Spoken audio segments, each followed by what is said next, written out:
What I recall more than anything was a grainy black and white film footage and this man stepping forward, and he just took command of the podium and spoke. And I think up until that point, there had been no charismatic leader who had made people who weren't African Americans listen and take note.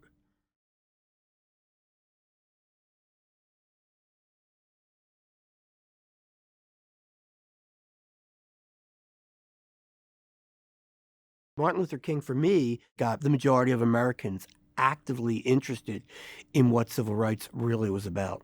I grew up in Philadelphia. Being Jewish, our heritage was being oppressed. And I understood that you got used to oppression if it happened often.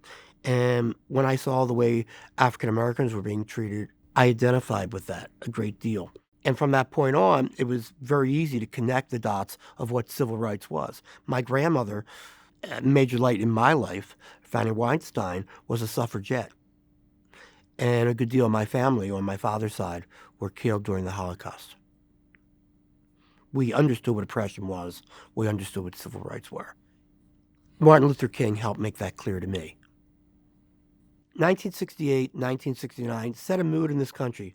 It was a time of exhilaration of the idea of civil rights and the end of Camelot.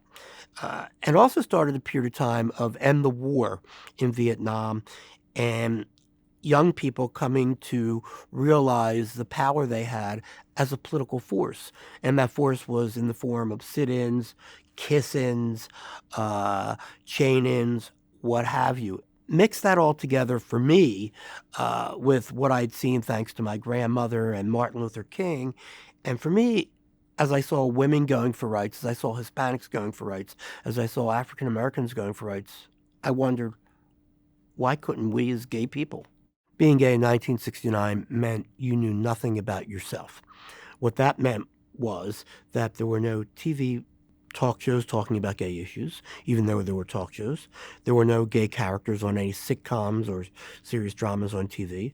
There were no newspaper articles about gay people. You were considered illegal by the police, immoral by the church, and insane by the American Psychiatric Association. So most gay people, practically every gay person, was, as we say, in the closet. So to escape that, not to embarrass my parents and family, I did what many children do at 18 years old. I left my city, which was Philadelphia, and moved to New York 1 month before the Stonewall. On June 27th, 1969, gay community in New York rioted against the police and the system and finally boiled up all the oppression of all the years of how gay people were stuffed into this little box. On the first anniversary of Stonewall, we felt that something needed to be done. So we created the Christopher Street Liberation Day Committee. Uh, our idea was to meet outside Stonewall and to march up to Central Park, where we would have a celebration of the first fight against the system to create a new gay community. We thought maybe a couple hundred people would show up. But that morning, over 5,000 people showed up. It might have been even as high as 15,000. We're not quite sure.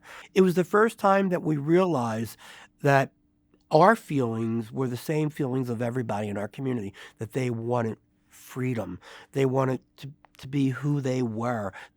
I used to do a lot of demonstrations. I handcuffed myself once to the Liberty Bell. I once put a neck brace lock around the doors of United Way. I've disrupted TV shows such as CBS Evening News, The Today Show, The Tonight Show. They were all based on one concept, that whatever demonstration I did, it had to be nonviolent. And that was based on, of course, Gandhi and King.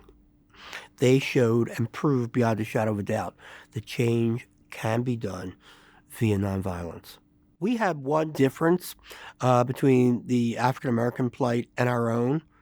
We were an invisible group of people. African Americans had the color of their skin to make themselves noticeable. We had to show ourselves because we were invisible. People didn't know who LGBT people were. There's an old line in the gay rights movement that if we were all purple, it might change the world, but we're not. We are diversity. We are white, we are black, we are Native American, we are Hispanic, we are every part of the rainbow. which is one of the reasons the rainbow has been taken as a symbol of the gay rights movement. What we wanted as young people was a sense of community. And what a community does is create institutions that help the people in that community. At that point, it was youth. Then, of course, in the 80s came HIV, AIDS, and we were fighting for our lives. Today, we're now pioneering a new area, which is LGBT seniors. This has been the fastest paced civil rights movement in American history, or maybe in civilization history. And quite honestly, in 1969, if you would have told me that we would have come this far this quickly, I would not have believed it.